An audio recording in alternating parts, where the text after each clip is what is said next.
Quero convidá-los nessa manhã para abrirmos a palavra de Deus mais uma vez no livro de Apocalipse. O texto que se encontra no capítulo 3 do livro de Apocalipse, o último livro das Escrituras, que vai do versículo 7 ao versículo 13.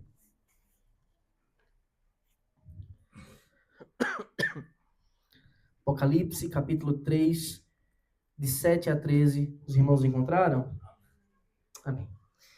Vamos ler com atenção. Eu peço que todos mantenham as Bíblias abertas para que possamos mergulhar na palavra do nosso bom Deus.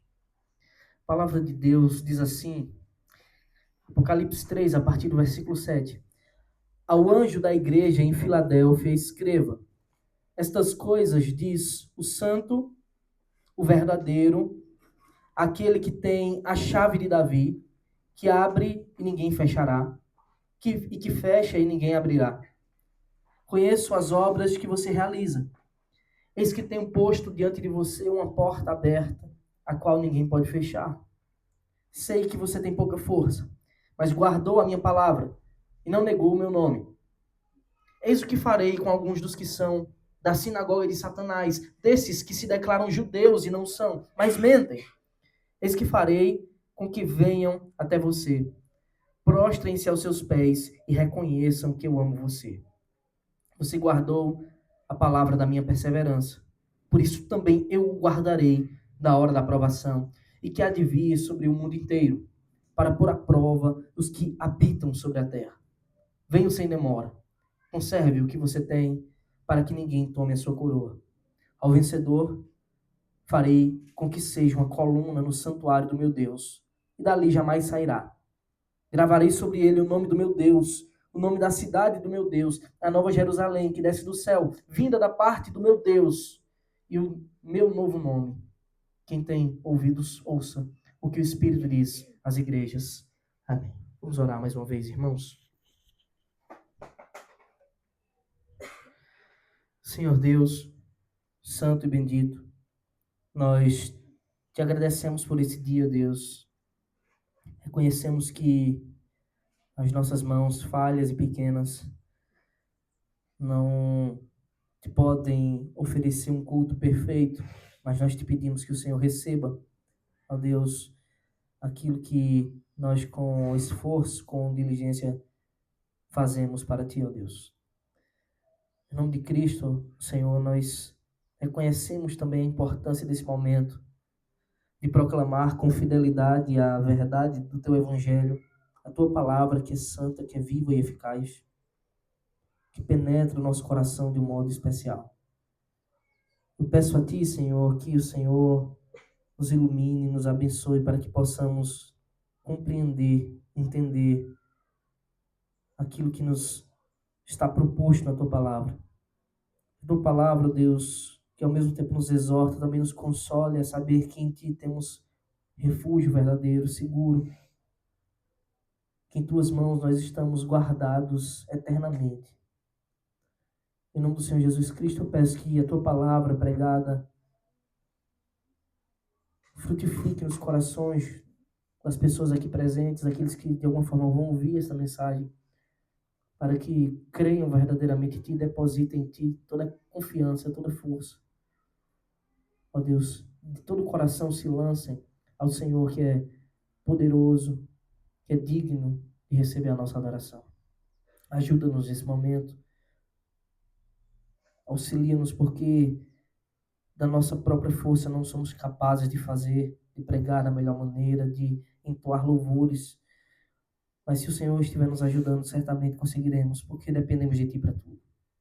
Em nome de Cristo nós oramos, Senhor. Amém. Irmãos, em uma de suas pregações públicas, descritas lá no livro de Lucas, no capítulo 12, durante o ministério terreno de Jesus, quando ele esteve peregrinando em Israel e na circunvizinhança, em um determinado momento, Jesus olha para uma multidão e diz as seguintes palavras, está em Lucas 12:32.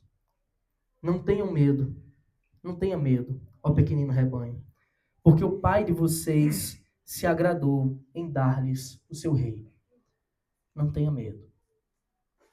Essas palavras são muito lindas, são palavras de consolo de Cristo, de encorajamento, que certamente devemos guardá-las em nossos corações. Devemos, sempre que estivermos apertados, sempre que as circunstâncias ao nosso redor estiverem parecendo contrárias, que os ventos contrários soprarem, nós devemos lembrar dessas palavras que Cristo disse: não tenha medo, ó pequenino rebanho. No início desse capítulo 12 de Lucas, quando Jesus fala isso, o evangelista relata que milhares de pessoas, que muita gente, uma multidão muito grande de pessoas estava se aglomerando onde Jesus estava para poder ouvir o que Jesus dizia. Como não tinha sistemas de propagação de som, as pessoas se pisoteavam para estar o mais perto possível de Cristo. E mesmo diante de uma multidão, era muita gente que o cercava para ouvir os seus ensinos, para ver o que Jesus estava prestes a fazer com seus próprios olhos. Eu posso imaginar Jesus pescando com os seus olhares os seus discípulos ali. Ele conhecia cada um deles muito bem. Na verdade, ele conhece ainda cada um dos seus discípulos. E ele sabia que naquele momento do seu ministério as coisas estavam começando a ganhar outra proporção. Ele sabia como o coração dos seus discípulos logo estariam totalmente apertados dentro do peito. Como em algum momento eles iam começar a olhar ao redor e a pensar: tem judeus contrários a nós. Nós somos judeus também, eles estão contrários. Tem um império contrário a nós. Tem a nossa própria carne, o diabo. Está tudo contrário a nós. E Jesus sabia como, em um determinado momento, o coração dos discípulos ia se apertar.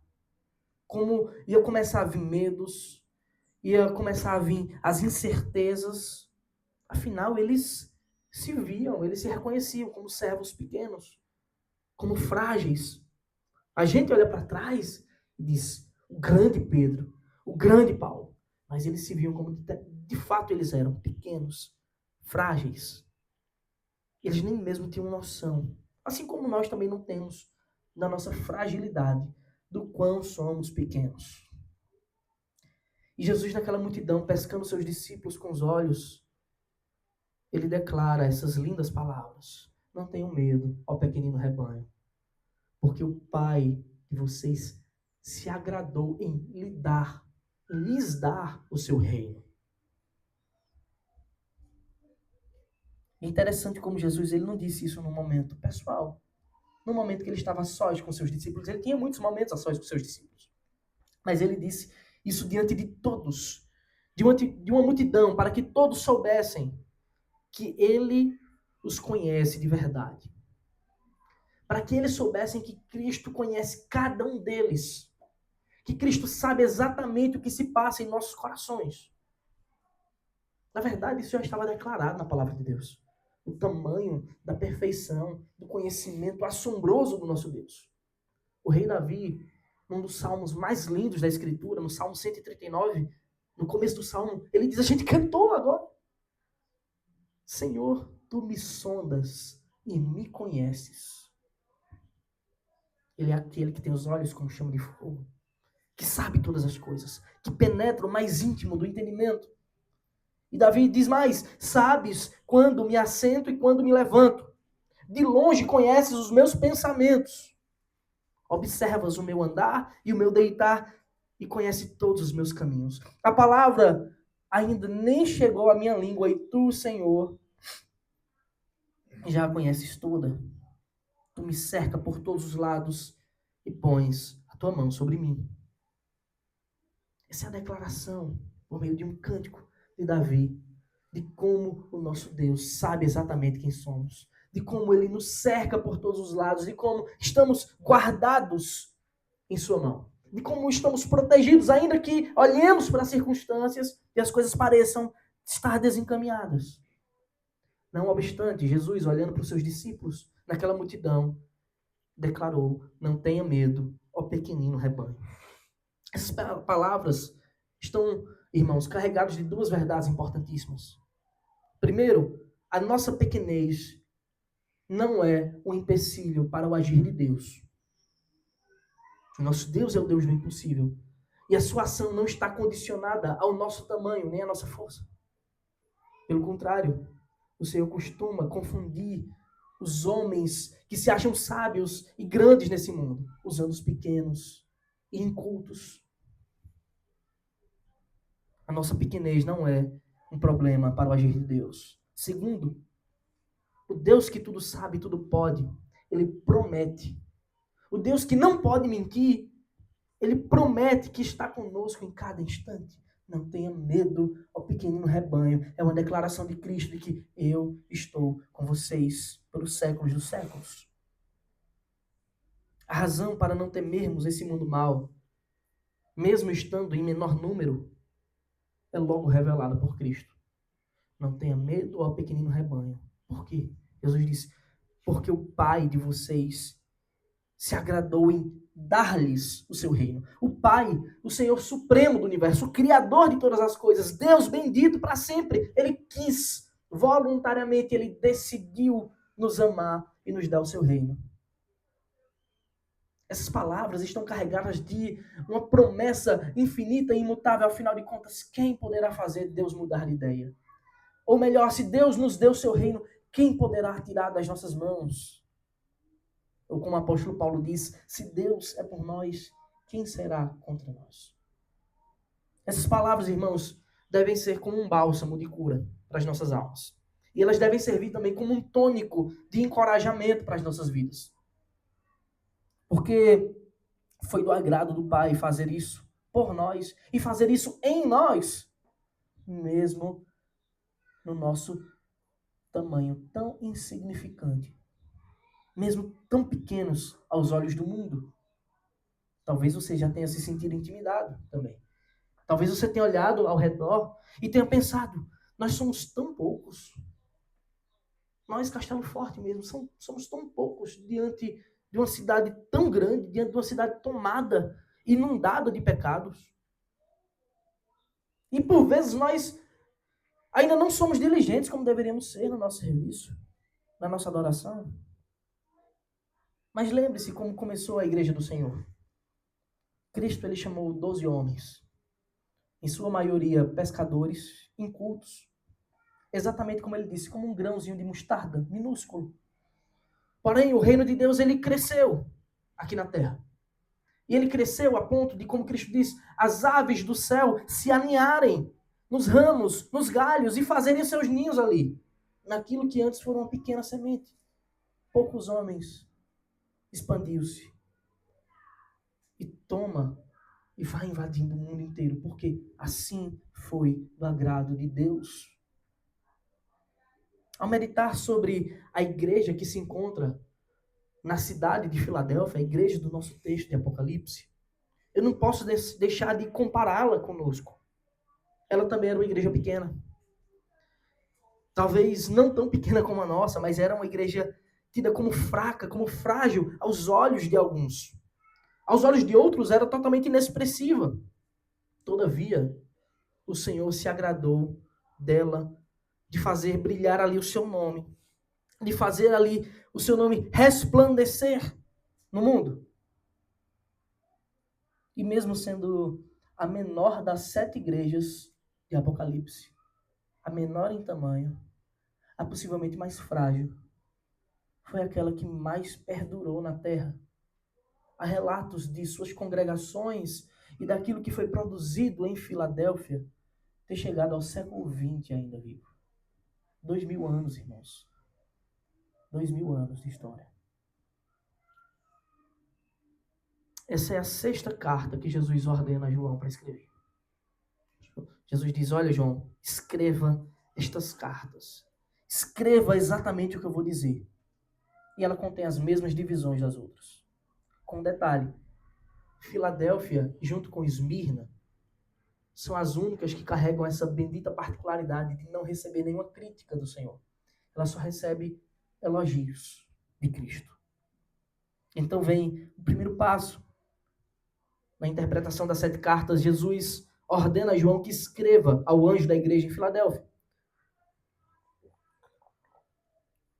A parte A do versículo 7 diz: ao anjo da igreja em Filadélfia, escreva.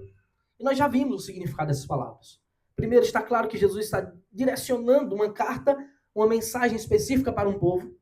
Nós sabemos que essa mensagem, apesar de ser para a igreja de Filadélfia, ela é universal. Os seus ensinos são universais, porque a carta, na verdade, cada uma das cartas termina não dizendo, igreja de Filadélfia, escute o que o Espírito está dizendo para vocês. Não. É todo aquele que tem ouvidos, ouça o que o Espírito diz às igrejas. Então essa é uma mensagem universal, apesar de ser direcionada, a princípio, à igreja em Filadélfia. E Jesus manda João escrever ao anjo, isto é, aos pastores daquela igreja, aqueles que são os mensageiros, aqueles que são os portadores da palavra de Deus para o seu povo. Olha, escreva isso, porque eu tenho uma mensagem para vocês vindo da parte de Deus.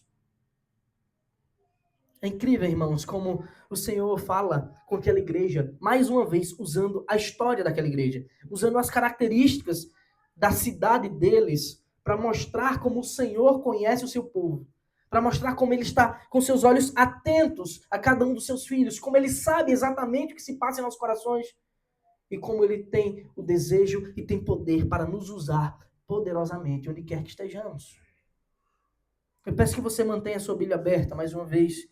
Eu peço para que você fique atento, para que a gente não perca nenhuma das ilustrações que são trazidas aqui, porque as cartas, na verdade, o livro de Apocalipse, ele é cheio de ilustrações. E devemos estar muito atentos àquilo que é dito. A cidade de Filadélfia era a cidade mais jovem das 7 cidades. Seu nome vem da junção de 2 palavras gregas, philos, que pode ser amizade ou amor, e adelphos, que é irmãos. Então, juntando isso, Filadélfia é amor de irmão. Foi assim que o rei Átalo chamou essa cidade, em homenagem ao seu irmão que ele tanto amava. E decidiu nomeá-la assim. E a cidade passou, então, a se chamar Filadélfia. Essa cidade era muito interessante, porque ela ficava muito próxima a um vulcão. E acontecia que, quando aquele vulcão entrava em erupção, ou começava a entrar em erupção, o terreno ao redor começava a se mover. Haviam muitos terremotos. Isso ocasionou, irmãos, a destruição daquela cidade algumas vezes. Algumas vezes aquela cidade foi destruída por causa dos terremotos. Só que aquela cidade, ela não poderia ficar sem ser reconstruída, porque ela tinha um propósito muito grande. O Império Romano usava ela com o intuito de helenizar a Ásia. Ela tinha o propósito de levar a cultura grega para a Ásia. Era uma porta aberta devido à sua geografia para invadir a Ásia e colonizar, pelo menos culturalmente, aquele povo. Ou seja, levar a língua, levar os costumes, levar a adoração pagã para a Ásia. Ou seja, ela foi chamada para ser uma porta aberta para a cultura grega no continente asiático. Então, aquela cidade, nós não podemos pensar diferente. Ela tinha os mesmos costumes das outras cidades. Era uma cidade que tinha muita idolatria. As pessoas adoravam Zeus e seus outros tantos deuses do panteão greco-romano. Ali havia um culto instituído ao imperador. Como era comum naquelas cidades, havia muitos judeus morando ali também. E normalmente quando os judeus chegavam, a primeira coisa que eles faziam era construir uma sinagoga. Era um lugar onde eles adoravam, uma vez que o templo... existem pelo menos 2 interpretações grandes acerca do livro de Apocalipse, se ele foi escrito no final da década de 90 ou antes da década de 70. Se foi no final da década de 90, o templo já havia sido destruído em Jerusalém. Se foi antes, algumas dessas promessas diz respeito à destruição do templo. Nós não vamos entrar nesse mérito aqui. Contudo, onde os judeus chegavam, eles construíam suas sinagogas. Era o modo que eles tinham de juntos se reunir para adorar Yahvé. Então, aquela cidade tinha todos os elementos que continham nas outras. Idolatria, prostituição, existiam judeus que normalmente eram perseguidores do evangelho, não toleravam os cristãos, e por aí vai. Todo esse contexto. E Jesus se apresenta assim para aquela cidade. Esse é o segundo ponto na interpretação das cartas. Cristo sempre dá uma declaração de si mesmo, se apresentando com características que ele já tinha revelado antes.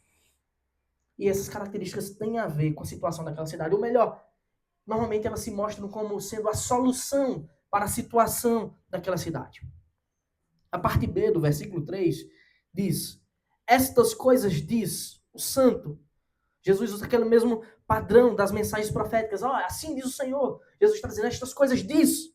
Quem? O santo, o verdadeiro. Aquele que tem a chave de Davi, que abre e ninguém fechará, e que fecha e ninguém abrirá.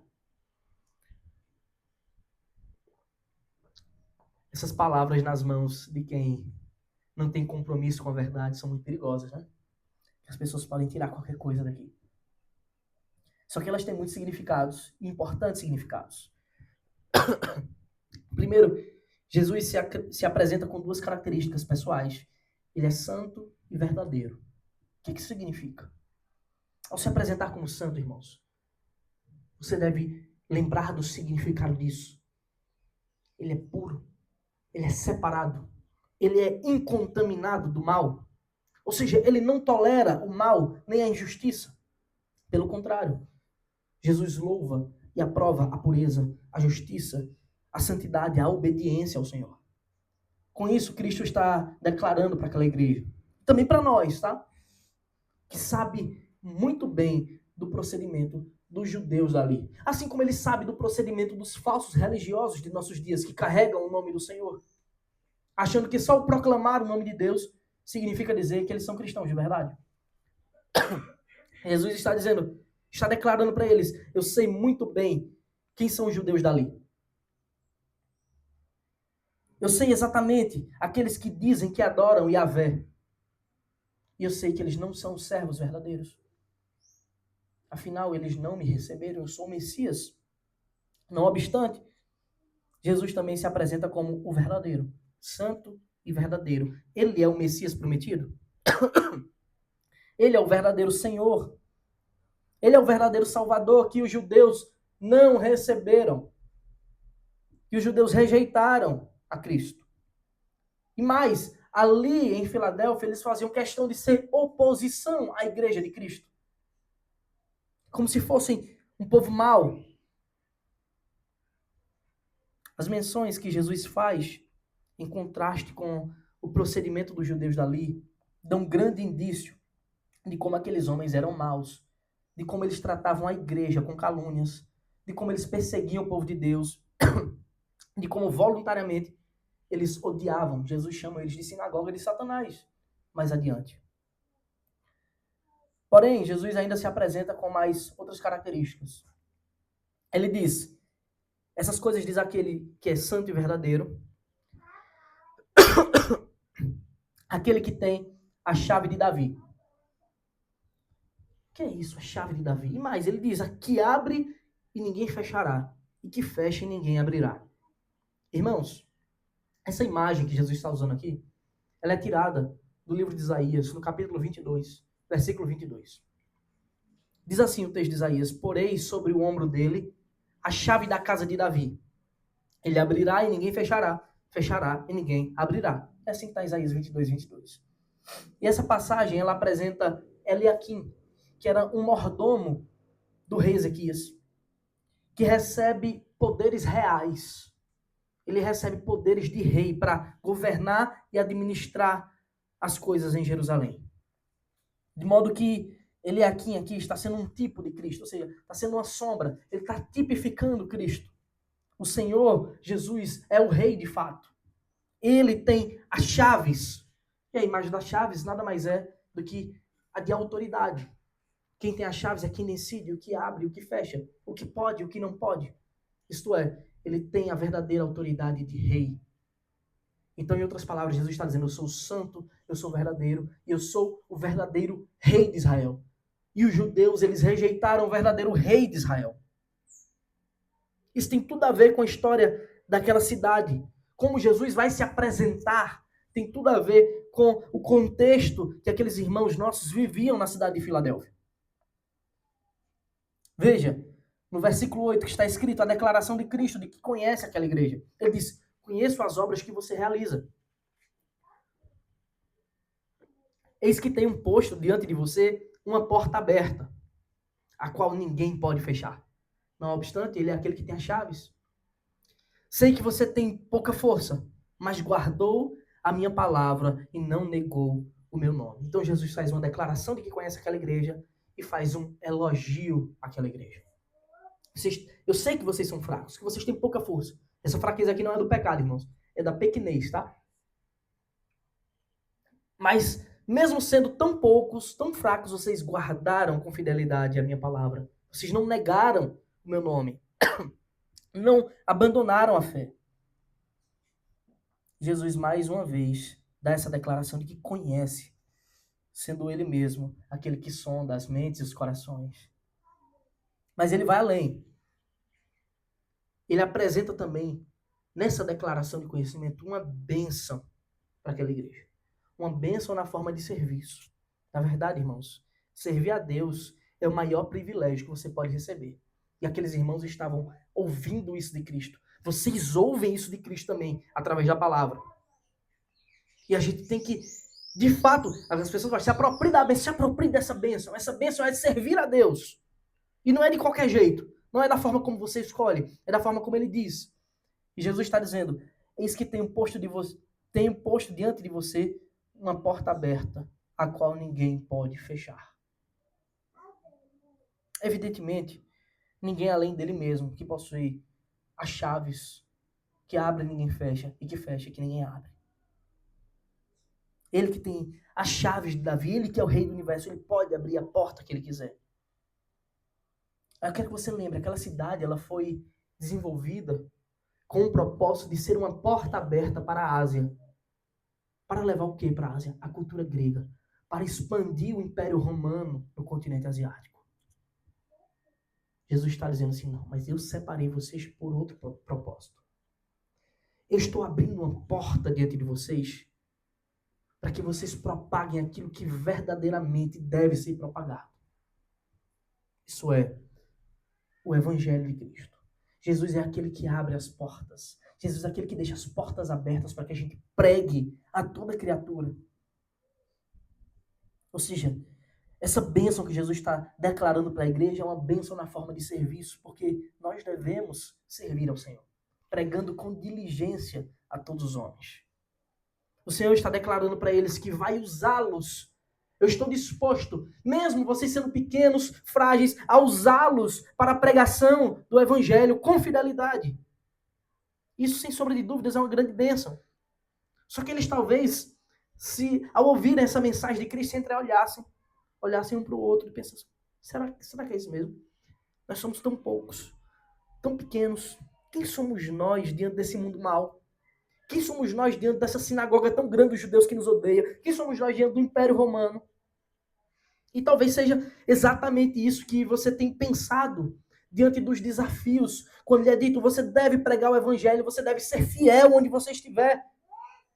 Na sua cidade, na sua família, na sua faculdade, onde você estiver, você deve ser fiel. Você deve ser obediente ao Senhor num mundo tão hostil à palavra de Deus. Foi exatamente isso que Cristo sentiu dos discípulos quando fez aquele discurso escrito em Lucas.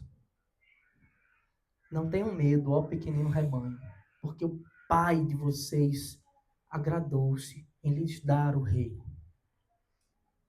E Jesus ele vai, mais uma vez, declarar isso agora com outras palavras, com palavras de elogio para aquela igreja.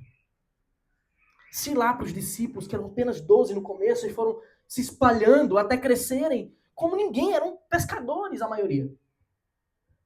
Gamaliel disse, deixa, se for de Deus mesmo, vai acontecer. Se não for, eles vão sumir. Eram tão poucos.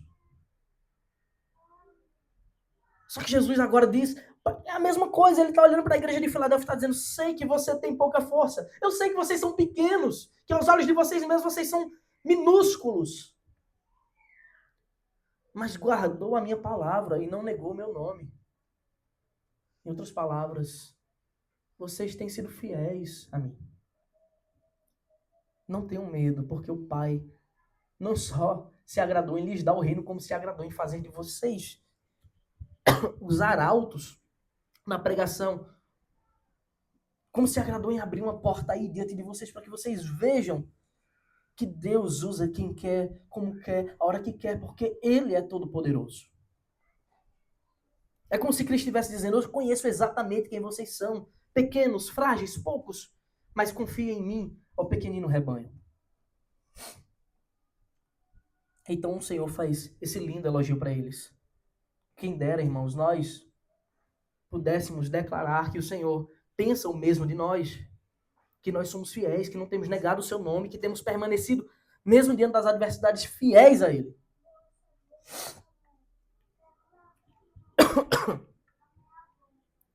Ele declara que sabe exatamente como, mesmo com tantas fraquezas que temos, fragilidades, Ele sabe exatamente como aqueles nossos irmãos permaneciam fiéis. Jesus aponta 2 pontos neles. A fidelidade deles é resumida por Cristo em 2 pontos. Primeiro, eles guardavam a palavra. Isso não significa que eles guardavam no sentido de esconder, de ocultar, mas no sentido de praticar, de crer e obedecer. E eles também não negaram o seu nome. Isto é, eles não se acovardaram em pregar o evangelho, mesmo diante de tantas atrocidades, de tantas perseguições e maldade. Jesus declara para eles que os usaria, que a porta agora estava aberta, e por meio deles o evangelho se expandiria naquela região. Irmãos, eu convido vocês a isso. É isso que Cristo nos convida com essa mensagem. Guarde a palavra. Não esconda, mas guarde. Obedeça. Seja fiel. E não negue o nome de Cristo. Proclame-o. Proclame com toda fidelidade, com toda diligência, com alegria, com pureza. Peça ao Senhor que te dê a oportunidade de pregar. Peçamos a Ele, irmãos, que Ele nos use grandiosamente, mesmo com a nossa pequenez. Foi para isso que nós somos chamados. Você deve pedir isso em oração, você deve clamar ao Senhor. Você deve orar, pedindo: Senhor, usa-me. Não peça só sonda-me, mas peça como cantamos aqui: usa-me. Usa-me para isso, usa-me para o teu reino. Para ser como esse farol que brilha à noite, que traz luz às escuridões, para ser como essa ponte que liga os homens ao Senhor. Assim como Paulo convida os colossenses a isso lá em Colossenses 4, 3 e 4. Ao mesmo tempo, Paulo diz: orem também por nós para que Deus nos abra uma porta, a palavra, a fim de falarmos do mistério de Cristo, pelo qual também estou algemado. Orem para que eu torne esse mistério conhecido, como me cumpre fazer. Esse é o chamado, irmãos. Nós devemos orar, clamar a Deus para que Ele nos use para isso. Nós devemos buscar isso em oração. A gente não precisa ir para longe. Tem pessoas perto de nós que nunca ouviram o evangelho verdadeiro. Não é ouviram falar que existe um Jesus. Não ouviram falar que existe uma cruz. Mas é compreender o evangelho verdadeiro. Por que existe? Por que foi necessário uma cruz? Por que foi necessário o Natal? Esses dias todo mundo comemora o Natal. Por que foi necessário? Qual é a mensagem do Natal? A gente deve orar muito ao Senhor para que Ele nos use para pregar o evangelho para quem nunca ouviu. Para pessoas que estão aprisionadas em seus pecados, aprisionadas pelo diabo. Os filadelfos, eles eram poucos, eles eram pequenos, eles eram como nós, frágeis. Mesmo assim, eles foram usados pelo Senhor, porque permaneceram fiéis. Se Jesus abriu uma porta naquele lugar, por que não abririam aqui para nós? O que impede o Senhor de nos usarmos se formos obedientes a Ele? Bem, o quarto passo dessa carta apresenta uma sentença contra os falsos servos de Deus. Está escrito: eis o que farei com alguns dos que são da sinagoga de Satanás, desses que se declaram judeus e não são, mas mentem. É assim que Jesus chama aqueles homens. Eis que farei com que venham até você, prostrem-se aos seus pés e reconheçam que eu amo você. Essa passagem, nas mãos de gente que gosta de ouvir sabor de mel, é um desastre. Podem entender tudo errado. A primeira coisa que nós devemos atentar é que os homens não têm o direito de servir a Deus do jeito que querem, mas é da forma como o Senhor requer, com fé, com santidade, ou nas palavras de Jesus, em espírito e em verdade. Aqueles judeus achavam que poderiam servir a Deus da forma como eles quisessem. Que eles poderiam servir a Deus como eles sempre serviram antes, em suas pretensões hipócritas, no cumprimento falso da lei, e rejeitar o Messias. Eles achavam que podia ser do jeito que eles queriam. Deus está dizendo, essa sinagoga é falsa. Essa sinagoga é de Satanás, porque o jeito que eu estou requerendo é através do meu Filho, Jesus Cristo. Eu enviei o Messias, e aqueles que rejeitam estão rejeitando o Pai também. Então não tem isso se você adorar do jeito que você quer. Quem escolhe o método de adoração é o Senhor. E tanta gente hoje acha que é assim. É eu e Deus. Como se a adoração fosse algo subjetivo. Não é, nunca foi. Tanto não é como nunca foi, que sempre está relatado na Escritura o que aconteceu com os homens que tentaram deturpar a adoração a seu bel prazer. O que aconteceu com Caim, quando ele ofereceu o que o Senhor não queria? O que aconteceu com os filhos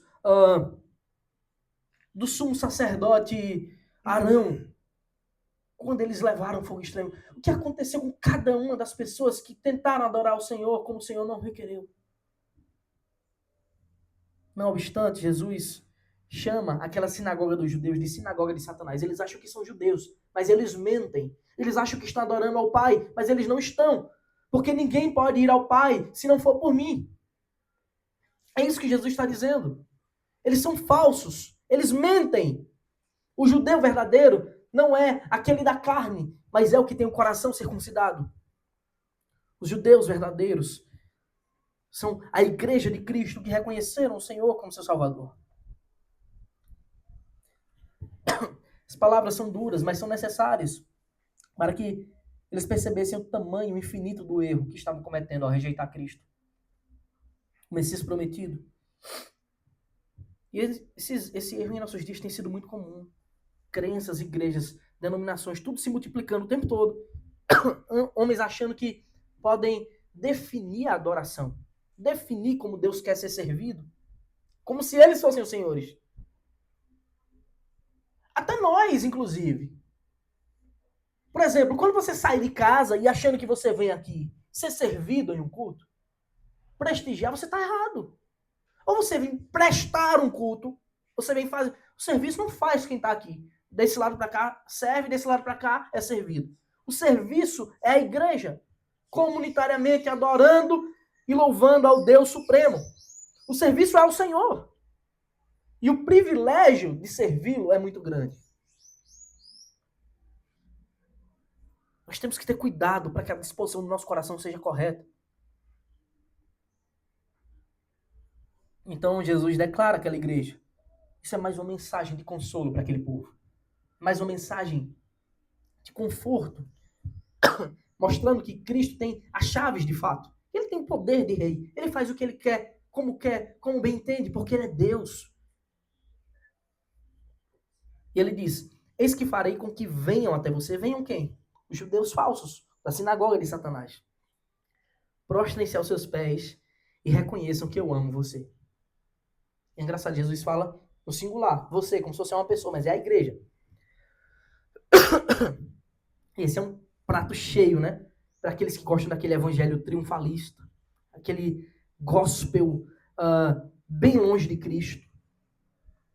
Para aqueles que gostam de uma vida cheia de sabor de mel. Mas de modo nenhum Jesus está sugerindo que os judeus iriam se prostrar no sentido de reverenciar a igreja, como se fosse prestar adoração. Eles na plateia e vocês no palco. De modo nenhum é isso. O que Jesus está declarando é que ele está abrindo uma porta de tal maneira que até aqueles judeus perversos iriam reconhecer que Deus estava realmente com eles, que Deus estava com aquele pequeno rebanho. E finalmente eles se dobrariam, não à igreja, mas a mensagem que a igreja estava pregando. Iriam reconhecer que de fato o Senhor estava ali entre eles. Iriam ser convertidos mediante a proclamação do Evangelho. Esta é a porta. E essa porta está aberta para aqueles que guardam a palavra, que são fiéis ao seu chamado. Isso em todas as áreas, irmãos. Isso em todas as áreas da sua vida. Você deve fazer isso. É incrível isso. Até os de fora conseguem perceber que os crentes fiéis são amados pelo Senhor. É isso que Jesus está declarando. Até os de fora reconhecerão que eu amo vocês. E Jesus acrescenta essa declaração de conhecimento e de promessas. Ele acrescenta uma exortação para eles. A exortação aqui não é de correção, mas é de ânimo. Para que eles permaneçam fiéis. Versículos 10 e 11 está escrito: você guardou a palavra da minha perseverança. Veja, eles já guardavam a palavra. Jesus relembra disso a eles. Tão importante é, tão central é a palavra de Deus no Evangelho, tão central é a palavra de Deus na obra. Tão importante é na nossa vida, como ela deve ter preeminência em nossa história, em nossa meditação diária, em nosso saber, em nossa mente, o tempo todo devemos estar pensando na palavra de Deus. Jesus diz: você guardou a palavra da minha perseverança. Por isso também eu guardarei da hora da provação que há de vir sobre o mundo inteiro, para pôr à prova os que habitam sobre a terra. Venho sem demora, conserve o que você tem, para que ninguém tome a sua coroa. Eles eram perseverantes, porque guardavam a palavra de Deus e as promessas de Cristo. Isso é muito importante. Essa deve ser a nossa disposição constante.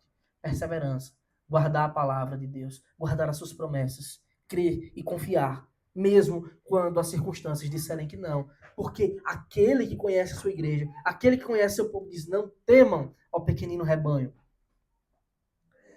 Então Jesus declara isso. Não temam, por quê? Por isso também eu o guardarei da hora da provação que há de vir sobre o mundo inteiro, para pôr à prova os que habitam sobre a terra.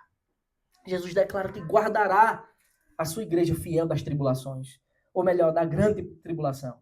Mas o que é que significa guardar da grande tribulação?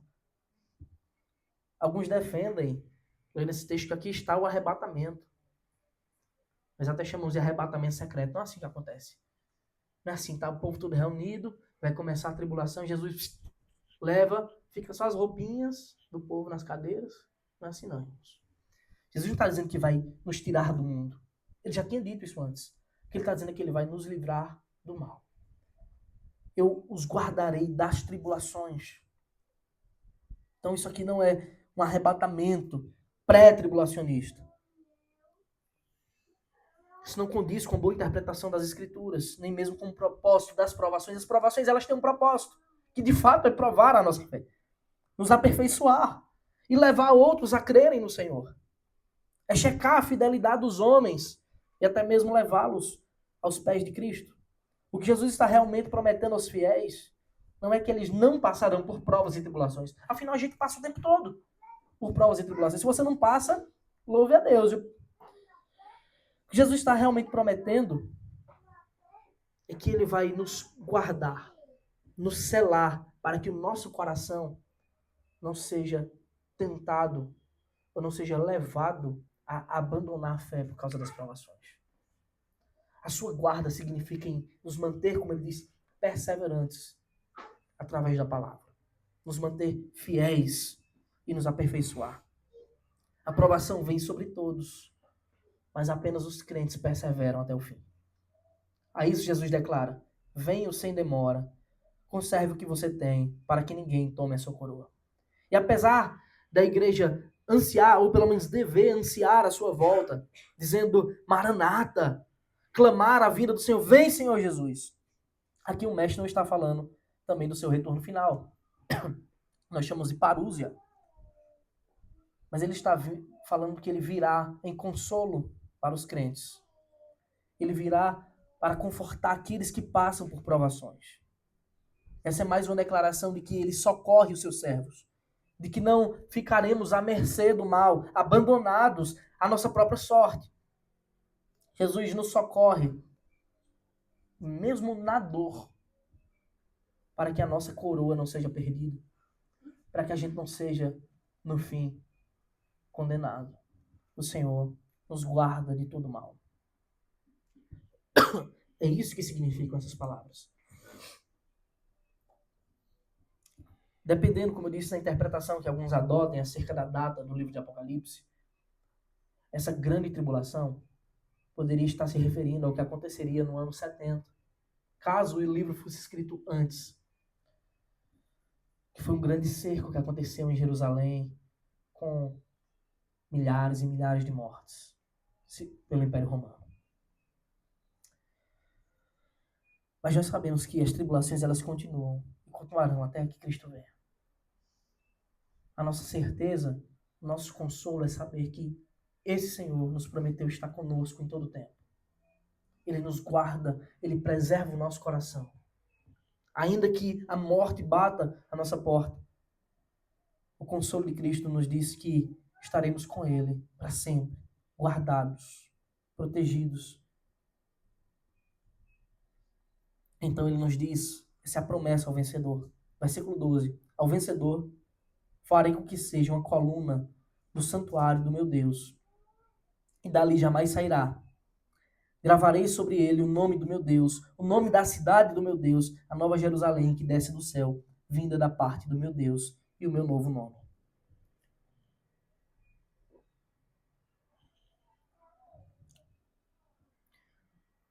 Até as promessas feitas aos filadelfos, irmãos, tem a ver com aquela cidade. Tem a ver com o que aquela cidade passou na história. Primeiro ele diz, farei com que seja uma coluna no santuário do meu Deus, e dali jamais sairá. O que será que Cristo diz isso? Essa ideia de uma coluna é algo que está firme, é algo que não é abalada, que não é movida. Uma coluna, quando ela é feita, ela tem que permanecer lá. Só que aquelas pessoas daquela cidade, devido à geografia e os desastres naturais, elas viviam em constante alerta. A cidade de Filadélfia ela tinha sido acometida de vários terremotos. Ela tinha sido devastada várias vezes. As casas eram destruídas, as construções. O que é que isso acarretava? Que as pessoas um dia estavam no seu lar, sobrevinha o desastre natural, perdiam tudo, elas tinham que sair, reconstruir, fazer tudo em outro lugar.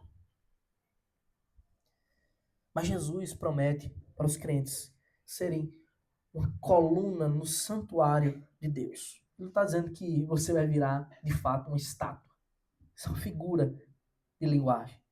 Para ensinar que no reino de Deus, no reino eterno, que o Senhor tem preparado para nós, as moradas celestiais, elas não são perecíveis. Elas não podem ser abaladas. Jamais perderemos a nossa morada e o nosso status no reino de Deus, de filhos do Senhor. Lá estaremos seguros para sempre. Ou seja, essas provações que vêm sobre o mundo são momentâneas e são passageiras. Chegará um tempo que elas encerrarão e estaremos para sempre com o Senhor. E o Senhor continua: gravarei sobre ela o nome do meu Deus, o nome da cidade do meu Deus, a nova Jerusalém que desce do céu, vinda da parte do meu Deus, e o meu novo nome. Interessante, né? Jesus está dizendo, eu vou gravar sobre ela esses 3 nomes. E nós não temos aqui 3 promessas distintas, mas 3 imagens distintas da mesma promessa. O nome de Deus gravado, o nome da cidade de Deus e o nome do Filho de Deus. O que é que significa? Significa também que jamais seremos movidos do nosso status. Significa essa confiança real. Observe, a cidade de Filadélfia, ela teve o seu nome alterado várias vezes. Justamente quando a cidade era destruída, quando ela era reconstruída, que outro imperador fazia, que outra pessoa que reinava naquele lugar refazia, ela refazia com um novo nome. Aquilo que começou como Filadélfia, em outro momento passou a ser chamado de Neo-Cesareia, ou Nova Cidade de César, em homenagem ao imperador. Virou-se uma cidade dedicada a César. Mais adiante, aquela cidade passou a ser chamada de Flávia, por causa da dinastia dos Flávios, né, de Tito Flávio, da dinastia de Vespasiano, que eles eram chamados de Flávios, e aquela cidade passou a ser chamada de Flávia. Toda vez que a cidade era reconstruída, destruída, quem a construía dava um novo nome para ela, dando essa ideia de a gente está sempre em mudança, a gente não está nunca firme. Aquele povo havia se acostumado a ter o seu nome mudado de acordo com o rei, de acordo com aquele que tinha aquelas pequenas chaves que governavam lugares pequenos. Mas o Senhor Jesus está dizendo, eu sou aquele que tem as chaves de Davi, que abre e ninguém fecha, que fecha e que ninguém abre. Eu sou o verdadeiro Deus, eu sou o verdadeiro rei, eu reino sobre tudo e sobre todos. E no meu reino, no reino eterno, quando vocês entrarem, vocês serão como colunas, vocês não serão movidos de um lado para o outro. E sobre vocês estará gravado um novo nome, e esse nome ninguém poderá alterar. Esse nome será perpétuo, é o nome do meu Deus, o nome da cidade de Deus. O meu novo nome estará sobre vocês perpetuamente. Não vai ser mais em homenagem ao irmão de Átalo, ao irmão do rei, nem homenagem ao imperador César, nem homenagem à dinastia dos Flavianos, mas vai ser o meu novo nome, o nome de Cristo. Cristo promete uma estabilidade eterna. Só há um rei eterno. Só há um construtor eterno. Só há um fundamento eterno, que é o próprio Cristo, a pedra fundamental, a pedra angular. Nosso Senhor e Salvador. Isso significa que nele estaremos seguros eternamente. Que nele estaremos guardados das provações, dos perigos e do mal. Mesmo tendo aqui um coração ainda tão falho, tão pequeno. O Senhor nos promete guardar, mesmo sendo pequeninos, poucos, um rebanho pequeno. Por fim, a carta termina como as demais, uma ordem universal, para que todos, absolutamente todos, deem ouvidos à voz do Espírito. Versículo 13 diz: quem tem ouvidos, ouça o que o Espírito diz às igrejas.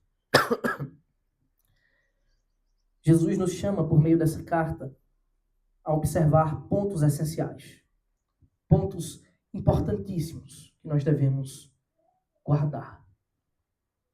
O que ele nos ensina, primeiro, é guardar a sua palavra. Não temos como servir a Deus com fidelidade se a gente não amar a palavra de Deus. É por isso que aquele povo é elogiado. Lembra aquela máxima? Se Jesus elogia uma coisa, essa coisa que nós devemos fazer. Se Jesus odeia uma coisa, é essa coisa que nós devemos odiar também. E o Senhor elogia aquela igreja, vocês guardaram a palavra. Não é isso que nós devemos fazer. Não esconder, mas guardá-la em nosso coração e obedecê-la. Ele elogia aquela igreja porque eles não negaram o seu nome. Não é isso que nós devemos fazer. Sempre que o nome de Cristo for colocado diante de nós, nós devemos proclamá-lo. Jamais negá-lo. Negar, você não nega só Cristo quando você diz, eu não creio mais. Ah não, eu desisti de ser cristão. Não, não é só isso não. É quando você é colocado numa situação e você opta por escolher aquilo que Cristo não escolheu. Aquilo que Jesus não ensina. Você está negando a sua palavra. Você está negando o próprio Cristo. Nós não devemos negar. Pelo contrário, proclamar e viver o Evangelho. Ele nos chama para olhar para a sua grandiosidade, não para a nossa pequenez. Ele nos chama para olhar para como ele é excelso, como ele é perfeito, como ele conquistou tudo, e não para nós mesmos. Ele não nos chama para ser conquistadores como o Império Romano. Ele nos chama para sermos evangelistas. Ele é quem conquista, ele é quem tem as chaves, ele é quem abre as portas. Ele nos chama, em outras palavras, a confiar e a crer que o seu domínio é sempre eterno. Que ninguém pode desfazer o que suas mãos fizeram. E ainda que as circunstâncias ao nosso redor pareçam-nos tentar mover da nossa disposição de servir a Deus, ele mais uma vez nos chama a perseverar, segundo a palavra. Vocês têm guardado a palavra da minha perseverança. Nós devemos perseverar. Ele mesmo declara que em tudo isso nos guardará do mal, em tudo isso estará conosco. Ele nos promete uma estabilidade eterna, bendita ao seu lado. De modo que jamais, se crermos nele, seremos abalados. Essa é a mensagem dessa carta. Essa é a mensagem. E todo aquele que tem ouvidos deve ouvir o que o Espírito diz às igrejas. Porque não somos nós, pequenos homens, que falamos. A gente só repete o que Cristo, o que o Espírito já disse. A gente só explica. Mas quem está dizendo não é Mário, não é Castelo Forte. É o que Cristo diz às igrejas. É o que o Espírito diz e proclama verdadeiramente, soberanamente no meio do povo de Deus. Amém. Convido vocês a nos colocarmos de pé.